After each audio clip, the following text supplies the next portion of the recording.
آپ کسی تھانے میں اپلیکیشن لے کے جاتے ہیں اور تھانے دار آپ سے کہتا ہے کہ یہ معاملہ ہماری ڈومین میں نہیں آتا، آپ عدالت چلے جائیں، اور آپ پریشان ہوتے ہیں کہ تھانے دار ہماری بات کیوں نہیں سنتا۔ دراصل کچھ جرائم ایسے ہوتے ہیں جو پولیس کی ڈومین میں آتے ہیں اور کچھ جرائم پولیس کی ڈومین میں نہیں آتے۔ آپ تھانے میں اپلیکیشن لے کے جاتے ہیں اور تھانے دار صاحب آپ سے یہ کہتے ہیں کہ آپ ہمارے پاس نہ آئیں، یہ معاملہ عدالت کا ہے، ہم آپ کی کوئی مدد نہیں کر سکتے، اور آپ پریشان ہوتے ہیں کہ تھانے دار ہمارے ساتھ ایسا کیوں کرتا ہے۔ دراصل کچھ جرائم ایسے ہوتے ہیں جہاں پولیس ڈائریکٹلی انوالو ہو جاتی ہے، انویسٹیگیٹ کر لیتی ہے اور بندے گرفتار بھی کر سکتی ہے، اور کچھ جرائم ایسے ہوتے ہیں جہاں پولیس ڈائریکٹلی انوالو نہیں ہو سکتی، اس کو عدالت کی اجازت کی ضرورت ہوتی ہے۔ یہاں دو قسم کے جرائم ڈیفائن کیے جاتے ہیں، ایک ہوتے ہیں قابل دست اندازی اور دوسرے ہوتے ہیں ناقابل دست اندازی۔ ایسے جرائم جس میں پولیس کو وارنٹ کی ضرورت نہیں ہوتی اور اس کو مجسٹریٹ کی بھی اجازت کی ضرورت نہیں ہوتی، ایسے جرائم قابل دست اندازی کہلاتے ہیں۔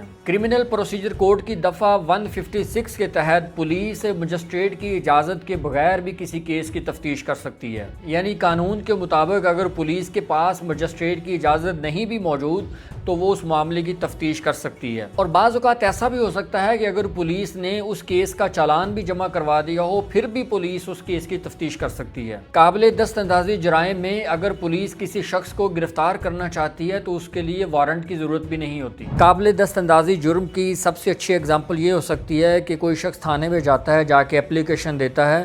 کہ فلاں شخص نے میرے گھر سے کوئی چیز چوری کر لی ہے، یا کوئی شخص آ کے یہ اپلیکیشن دے کہ میں فلاں جگہ پہ جا رہا تھا تو ایک شخص نے آ کے مجھ سے موٹر سائیکل چھین لیا۔ یہ ہے قابل دست اندازی جرائم جن میں پولیس ڈائریکٹلی انوالو بھی ہو سکتی ہے، ایف آئی آر بھی دے سکتی ہے، بندے بھی اریسٹ کر سکتی ہے۔ اور کچھ جرائم وہ ہوتے ہیں جو ناقابل دست اندازی ہوتے ہیں جن میں آپ کو کہا جاتا ہے کہ آپ عدالت میں چلے جائیں۔ ناقابل دست اندازی جرائم وہ ہوتے ہیں جہاں پولیس بغیر مجسٹریٹ کی اجازت کے تفتیش نہیں کر سکتی، اور اگر کسی شخص کو گرفتار کرنا ہو تو اس کے لیے عدالت سے وارنٹ لینا ضروری ہوتا ہے۔ مثال کے طور پر کوئی شخص تھانے جاتا ہے اور جا کے شکایت کرتا ہے کہ اس کا والد اس کی جائیداد میں سے حصہ نہیں دیتا، اس کے خلاف قانونی کارروائی کی جائے، تو یہ ناقابل دست اندازی ہوگا، اس میں پولیس ڈائریکٹلی انوالو نہیں ہو سکتی۔ اگر جرائم ایک سے زیادہ ہوں اور سارے ہی ناقابل دست اندازی ہوں تو سب کے لیے پولیس کو اجازت کی ضرورت ہوگی تاکہ وہ تفتیش کر سکے، اور اگر ایک سے زیادہ ناقابل دست اندازی جرم ہوں اور اس میں ایک قابل دست اندازی ہو تو سارے کا سارا معاملہ قابل دست اندازی بن جاتا ہے۔ یعنی ناقابل دست اندازی جرائم میں پولیس پرچہ نہیں دے سکتی بلکہ اس کو تفتیش کے لیے مجسٹریٹ کی اجازت کی ضرورت ہوتی ہے۔ لیکن کرمنل پروسیجر کوڈ کی دفعہ 202 کے تحت اگر عدالت یہ سمجھتی ہے کہ اس میں تفتیش کرنا ضروری ہے تو مجسٹریٹ پولیس کو حکم دے سکتا ہے کہ وہ اس معاملے کو انویسٹیگیٹ کرے،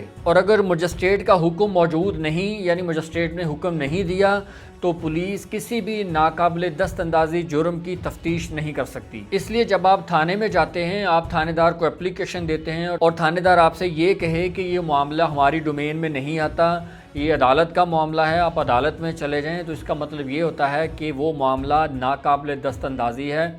یعنی اس میں انویسٹیگیشن کرنے کے لیے یا کسی شخص کو گرفتار کرنے کے لیے مجسٹریٹ کی یا عدالت کی اجازت کی ضرورت ہوتی ہے۔